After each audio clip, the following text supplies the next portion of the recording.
Hey guys, welcome back to Steve's View. Today we're diving into a story that could seriously reshape not just the war in Ukraine, but the whole global balance of power. And it all started in one of the most unexpected places, Alaska. Yeah, you heard that right. On August 15th, President Donald Trump sat down with Russian President Vladimir Putin in Anchorage. And depending on who you ask, this was either a meaningless stunt or the first real crack of light in what has been a very long, very dark tunnel. Now let's just get this out of the way. No, they didn't sign a peace treaty. Nobody walked out with a deal in hand. No big announcements about the war ending tomorrow. But here's what makes this meeting different. For the very first time, Putin agreed, at least in theory, to the idea of a three-way summit. That's him, Trump, and Ukraine's President Volodymyr Zelenskyy, actually sitting down in the same room to talk peace. Sounds simple, right? But trust me, that's a massive shift. Because up until now, Putin hasn't shown much interest in real negotiations, especially not ones that involve Ukraine as an equal partner. And here's another twist. Putin also hinted that he might be open to something he's always rejected before: Ukraine having some kind of Western military presence after the war. Now let that sink in for a second, because from the very beginning, Putin's whole argument for invading Ukraine was that NATO was creeping too close to Russia's borders. That was his big red line. So if he's starting to soften on that, even a little, it tells us one thing. He's under pressure, serious pressure. So what does all this mean? Well, most likely, we're heading into what you could call a fight and talk phase. Picture this. The war keeps grinding on. Battles, drone strikes, artillery fire, all the awful stuff we've been seeing for years now. But at the same time, diplomats and leaders are sitting down at the table, trying to hammer out a framework for peace. If that sounds familiar, it's because we've seen it before.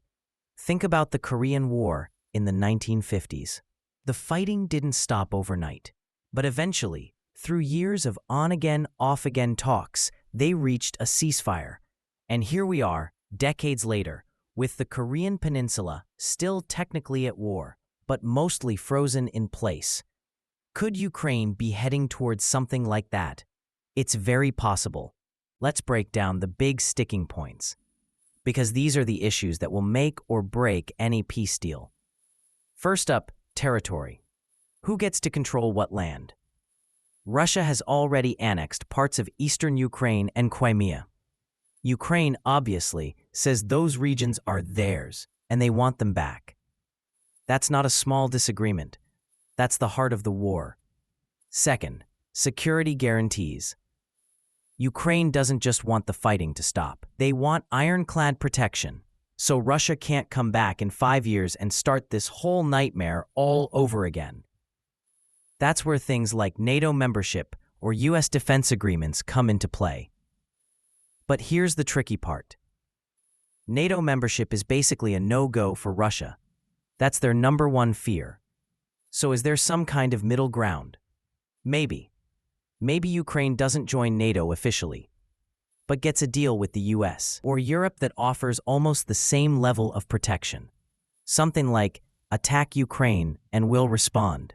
And this is where Trump becomes such an interesting player. Love him or hate him, Trump has a unique way of dealing with Putin. Unlike Biden and most Western leaders who have taken a hard line, no room for talk stance, Trump approaches Putin with what you could call tough respect. Critics say it makes him weak, like he's giving Putin too much credit. Supporters argue it's actually the only way to get through to someone like Putin, by treating him as an equal and not as an enemy you're trying to crush. And look, whatever your opinion of Trump, here's the reality. Putin did seem more open during the Alaska meeting than we've seen in years. That's just a fact. But here's something we can't overlook.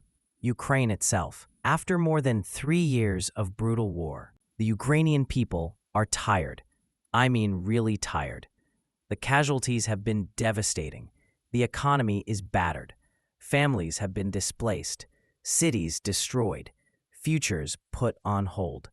And while early in the war, most Ukrainians were all in on fight to the end, that mood is changing. Support for endless war is slipping. More and more people are saying, we just want peace. We just want this to end. And that matters, because at the end of the day, Zelenskyy isn't negotiating in a vacuum. He has to answer to his people. If public opinion keeps shifting, he's going to feel more and more pressure to consider compromises that, a year ago, would have been politically impossible. So what could a real deal look like? Let's imagine. At the very minimum, probably a ceasefire. Both sides stop shooting. The front lines freeze where they are right now. And you get something like a Korean War situation. Not ideal, but at least it stops the bleeding. A bigger deal could involve territorial compromises. Maybe Russia keeps some of the land it already controls, while Ukraine gets international guarantees of protection moving forward. It's messy, it's unfair, but in the real world, peace deals usually are. Nobody walks away with everything they want. Now, before we get too optimistic, let's pump the brakes. There are still massive obstacles here. First, Putin isn't exactly known for keeping his promises. Even if he signs a deal, who's to say he won't tear it up later if he feels stronger? Second, Ukraine might not be willing to give up territory, no matter what. For them, it's not just about lines on a map. It's about national identity, sovereignty, the very idea of being Ukrainian. So here's my take. This Alaska meeting doesn't mean peace is right around the corner, but it does mean that peace is finally on the table. And that's something new. For 3.5 years, the only option has been more war, more fighting, more destruction. Now, for the first time, there's a crack in the wall. It's small, it's fragile, but it's there. And whether it grows into a doorway for real negotiations or just closes up again, depends on what happens next. So what do you think? Is this the start of something real? Or just a bit of political theater with Trump and Putin enjoying the spotlight? Drop your thoughts down in the comments. I really want to hear what you guys think about this one, because it feels like a turning point. But turning toward what? We don't know yet. And if you found this breakdown helpful, hit that like button, subscribe if you haven't already, and ring the bell so you don't miss the next deep dive. Thanks for sticking with me through this one, and I'll catch you in the next video.